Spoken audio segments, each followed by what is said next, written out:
So kita tengok soalan fungsi trigonometri.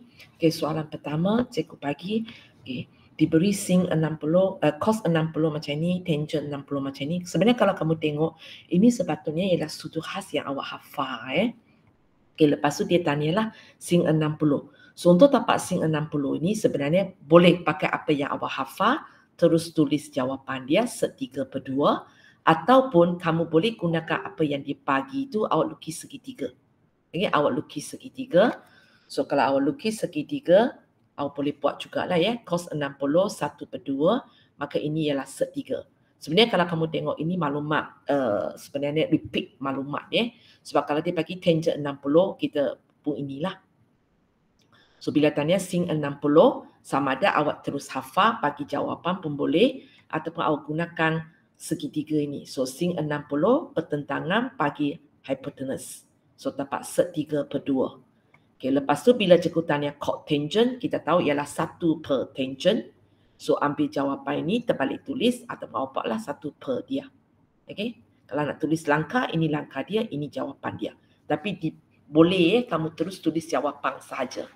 Okay, cos second 60 maksudnya 1/cos. So ambil cos punya, terbalik tulis 1/2, kita akan tulis 2/1, ataupun macam kawan kamu buat 1/cos, kemudian ringkas dapat 2.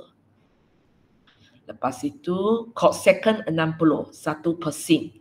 So ambil jawapan sin, terbalik tulis ataupun 1/sin, kemudian ringkaskan.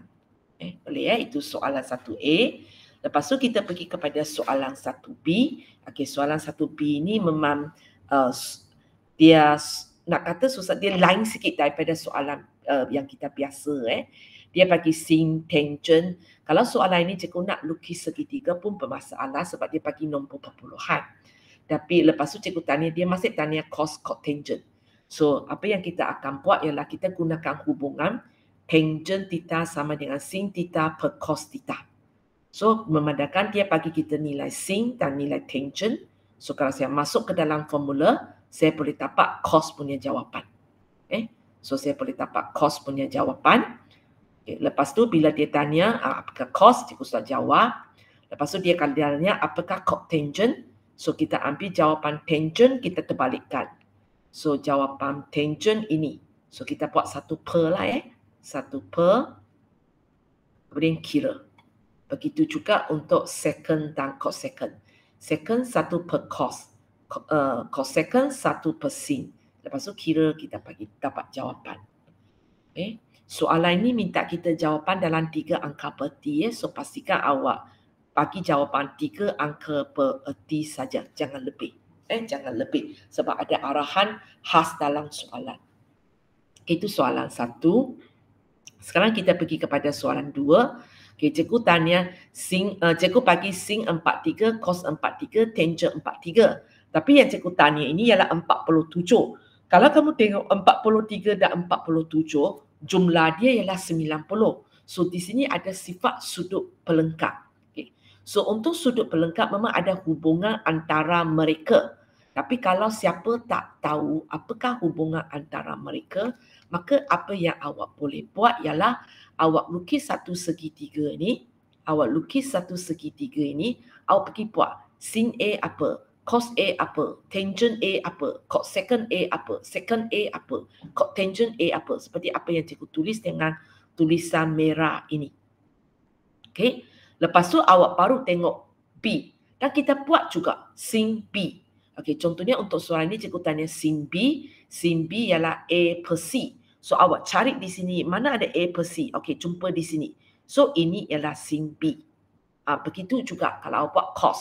Okey, cos B, B per C. So cari mana B per C, awak jumpa di sini. So ini sama dengan cos B. Okay. Tangent untuk B, A per B. Cari A per B, jumpa di sini. So saya tulis tangent B di sini. Okay, lepas tu cikgu akan buat pula. Okay, secant B. Cikgu akan, sini cikgu nampak cos B, cikgu akan fikir secant B lah. Secant B ialah terbalik tulis C per B. So cikgu cari C per B, ini secant B. Boleh cikgu buat cosecant B. Cosecant B ialah C per A. Cari C per A. Ini ialah cosecant B. Okey, satu lagi ialah tangent. Untuk tangent B, cikgu akan fikir cotangent B. Cotangent B terbalik tulis B per A. So ini tempat cotangent B. So dalam soalan kita kamu kena fahamlah pelengkap kita ialah 43, 47. So kamu bayangkan A ini semua ialah 47. Kenapa cikgu tulis 47 di sini? Sebab cikgu nampak sini semua dia tanya 47. Dan B kita pelengkap dia ialah 43. So bila cikgu tanya soalan, okey, kejap cikgu split dulu. Ini ialah sebab cikgu tak hafal. Kalau siapa boleh hafal, awak hafal lah, tapi banyak sangat. Dan benda ini jarang diuji kan. So apa yang saya buat, cikgu dapat list ini baru cikgu nak buat. Okey, cos 47. Saya cikgu ikut ini. Cos 47 ialah sin 43. So saya pun tulislah sin 43. Lepas tu cikgu pun tulislah jawapan sin 43. Telah diberi oleh soalan cikgu tulis sahajalah. Okey, lepas tu cikgu tanya cotangent 47. So kita cari dalam kita cari dalam istilah kita. Okey, cotangent 47 ialah tangent 43.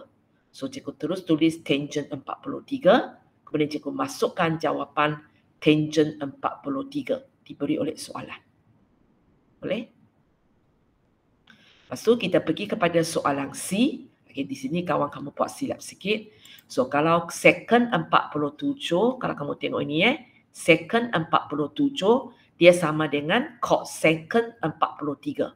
So kawan kamu tertinggal cos second cos second 43. So cos second 43 kita tahu itu ialah 1 per sin 43. Sin 43 jawapan ini. So cikgu tulis kira. Boleh?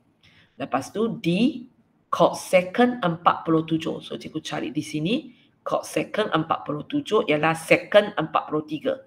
So second 43 1 per cos 43. Okey, 1 per cos 43. Kejap ya. So 1 per cos 43. Cos 43 ini jawapan dia. Cikgu tulis. Lepas tu kira. Boleh So soalan 2 ini sebenarnya uji pengetahuan kamu tentang sudut pelengkap lah. Hubungan ini ada dalam modul kita. Sama ada awak nak hafal pun boleh, ataupun awak boleh ingat maksudnya dan awak create sendiri. Hubungan dia. Sebab kita jarang pakai formula ini kan. Okay.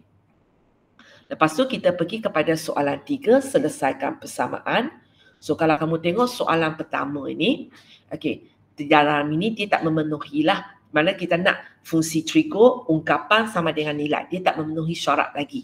So di sini ada satu cadangan kawan kamu. Okay, dia kata dia gunakan ini. Sin 2S sama dengan 2 sin X cos X. Di mana dia tarik 4 ini jadi 2 kali 2. Kemudian dalam ini jadi sin 2X. Tapi lepas itu dia pergi darat ke dalam ini dapat sin 4X. Tak boleh 2 ini tak boleh darat ke dalam. Sebenarnya untuk jawab soalan ini, dia sebenarnya melibatkan faktor sepunya. So apa yang saya akan buat, mula-mula saya bawa sin X ke depan. Sini Okey, lepas itu cikgu buat keluarkan faktor sepunya sin X. Kemudian buat secara perasingan. So bila cikgu buat secara perasingan, kamu nampaklah ini sudah memenuhi syarat. Fungsi trigo, ungkapan sama dengan nilai. Fungsi trigo, ungkapan sama dengan nilai. Okey, kita tengok julak kejap. Julak kita ialah daripada 0 sampai 240. So ini pun satu perangkat di sini. Kita nak jawapan sampai sukuan ketiga je. Sukuan keempat tak nak. Lebih daripada 270 kita tak nak. Dia bukan satu pusingan lengkap. Okey, kita mula jawab. Okey, untuk sebelah sini, kalau kamu tengok sama dengan 0, ini sebenarnya ialah sudut khas. So sama ada awak hafal ataupun macam cikgu akan buat lakaran graf.